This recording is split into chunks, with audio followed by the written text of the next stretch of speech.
All right, let's do this problem. I wrote this code and had a temporary number here to have a feel for what kind of situation we have.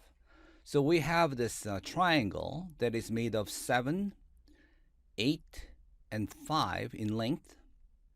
And we are to find this point here somewhere that will make this every one of these three angles 120 degrees each. So it must be around here. When you find the point, now you are to find the sum of the length, add x, y, and z, and that's the answer the problem is looking for. But let's first find where b is, because all we know is that this is 7, and then the other one is 8 and 5. So I'm going to solve this here. So I'm going to find the distance. I will say this is unknown, so I will put x and y. And to be safe, I will clear x and y. There we go. So there we go. We have it.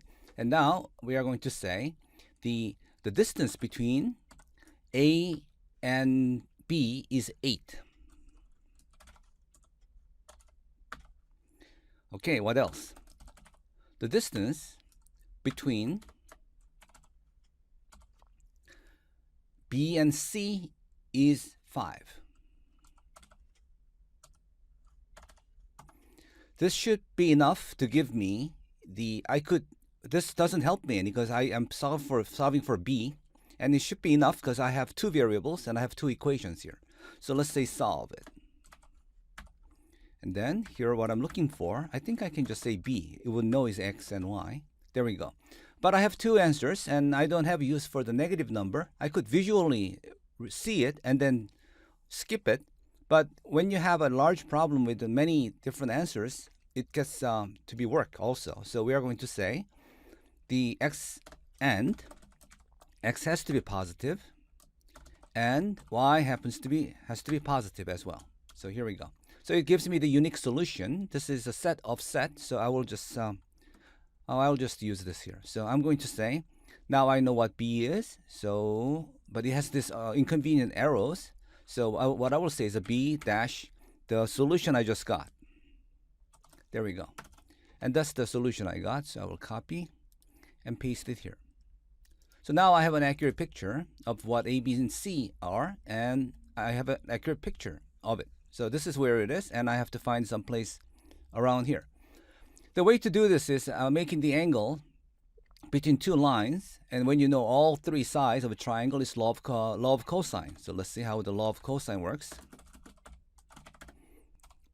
It looks like that. So A and B are the sides, and C is the third largest side opposite this angle gamma. In our case, the angle has to be 120 degrees. So I will put 120 degrees. And run this again.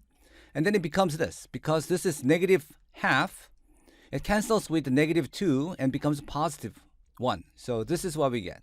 So this relation has to hold between these three, among these three, and these three, and these three, because they are all 120 degrees. So we are going to use that to solve it. So we are going to call each side x, y, and z. Let's clear x, y, z. Okay, and then this relationship holds. So here, this length is 8, 7, and 5. Let's do the 8 one first here. So x and y makes it 8. So x squared plus y squared plus x times y. I'm doing this one. Maybe I should put it here to make it very clear, like that. So that is the, what was it? X and y is 8. So 8 squared. So that would make it 120 degrees. And then I have here, yz would make it 5. All right, so let's do y squared plus y times z plus z squared would make it, that was 7, right? Squared. And what else? I got to go to the bottom here. That was not 7. That was 5. Sorry. This is 7. So x and z makes it 7. So let's do it. X squared plus x times z plus z squared equals 7 squared. So I got these equations here, and I want to know what they are. So I will solve them. And then here I have XYZ that I'm looking for. And it gives me these answers. Oh, there are several sets here, so I don't want to eyeball it. Not only am I feeling lazy, but I may misread. So rather than counting on my attention, I will just let the computer pick one for me. So this is the answer that I'm looking for. So it's not that easy to look. And it's hard, it's not obvious that this is negative or positive. But because of this, I know it picked the positive one. So what they had was a x plus y plus z is what they wanted to know. So we're going to find it. So the solution we just got is this. So that's what it is. Square root of 129.